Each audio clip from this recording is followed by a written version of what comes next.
Hello বন্ধুরা, তোমরা সবাই কেমন আছো? আশা করছি ভালো আছো। আমিও ভালো আছি।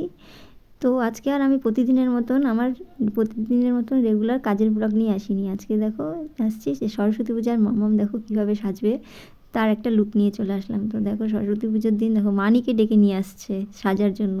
এত সাজতে ভালোবাসে, আমি তো অতটা সাজতে ভালোবাসি না, আর হচ্ছে আমি সাজাতেও পারি না। তো সেজন্যই ডাকছে মানিকে, যে মানি আসো, সামনেই যেহেতু আছে মানি, এই জন্য মানিও চলে আসছে সাজানোর জন্য ভাগ্নিকে। ভাগ্নি একবার ডাক দিলেই তো মানি চলে আসে দৌড়ে। এই হচ্ছে মাসি ভাগ্নির মিল।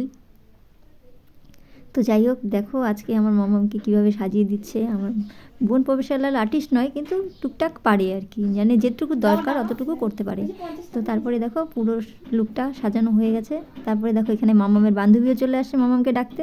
তো এখন যাবে টিউশনির ওখানে, পুজো আছে, তো ওখানেই আজকে পুজো অঞ্জলি দিবে, ওখানেই আজকে থাকবে। তো তার জন্য দেখো বান্ধবীর সাথে চলে যাচ্ছে এখন অঞ্জলি দিতে।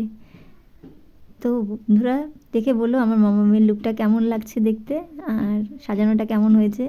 আর তার মধ্যে আজকে আমার মামামের জন্মদিনও আছে। তো সেটা এখন তো আর পালন করবো না, রাত্রেবেলা দেখা যাক ছোটো মোটো করে কিছু একটা করা হবে।